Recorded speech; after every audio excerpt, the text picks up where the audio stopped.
So how much does that announcement of the city settlement with the Floyd family impact a potential juror's ability to be impartial? Rochester defense attorneys say they understand Derek Chauvin's attorney's concerns about the timing of the settlement. They explain jury selection involves finding out if any potential jurors have preconceived ideas about the case and if that will impact their judgment. Finding fair jurors with an open mind is now harder, according to the local lawyers, for a few reasons. The overriding problem is once the news hits that a settlement took place, I think people believe that that's an admission of guilt basically by Mr. Chauvin, and that's not the case. It's the city settling, but the reality of it is, as soon as you taint that jury a little bit, it's hard to get it back. And then it could cut the other way too. I suspect that maybe you could have some potential jurors who say, well, now Mr. Floyd's family's been made whole, or at least I don't know what amount of money makes a family whole from losing a loved one, but that they've received a lump sum of money now and that they've got their justice. Judge Peter Cahill is expected to make a decision about motions to postpone and move the trial by Friday. Attorney Thomas Hagan believes it could help Chauvin's case, while McGeaney believes it would be hard to find an impartial jury regardless of the location. A coalition of 150 organizations nationwide is opposing the George Floyd Justice in Policing Act. The Movement for Black Lives argues the bill is entrenched in strategies that have historically failed to address police violence across the country.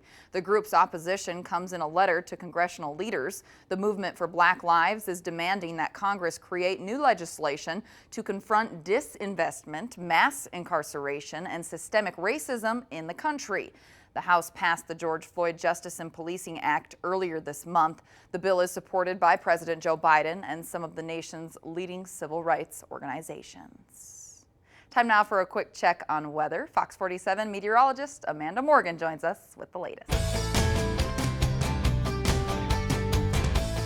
Even though we dealt with a lot of cloud cover today, we had a pretty nice day. High temperatures got into the mid to upper 30s, even low 40s for some. We're still sitting pretty mild outside right now. Still 36 degrees in Rochester as well as Preston. A little warmer along the river towards the east, still upper 30s and low 40s there. 33 degrees right now in Mason City, 34 in Albert Lee. Winds are pretty breezy coming in out of the north, about 10 to 15 miles per hour. Now that is bringing in some drier air and some cool air as well, helping us cool down, but also helping us kind of thin out these clouds as we head overnight tonight. So that is a good thing. Clear skies and sunshine are on the way for tomorrow.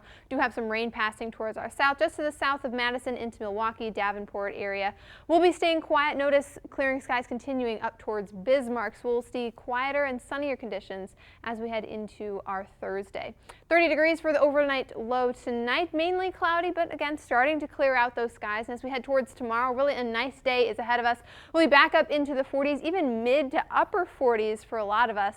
Have a pretty nice day and a pretty nice weekend ahead of us as well. Take a look at your full forecast coming up in just a few minutes. Back to you. Amanda, thank you. Well, Minnesota Governor Tim Walz will quarantine through March 25th because a member of his staff tested positive for COVID-19. According to a news release from the governor, the staff member tested positive on Wednesday morning after they were tested on Tuesday. While the governor was not within 6 feet of the staff member for more than 15 minutes, they were in the same room throughout a news conference on Monday. Lieutenant Governor Peggy Flanagan and Department of Health Commissioner Jan Malcolm will also quarantine through March 25th as well. The governor postponed the State of the State address until he has completed the quarantine.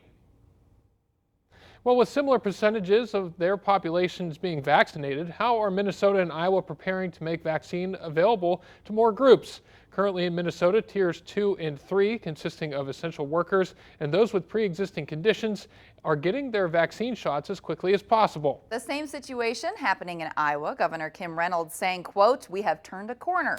And today, a big announcement from the state's leader. Our Alex Tejada explains. If we're able to ramp up in a manner that they're projecting, and we're ready to go. It'll be good news for Iowans. Governor Kim Reynolds announcing all Iowans older than 18 will be eligible for the COVID-19 vaccine starting April 5th.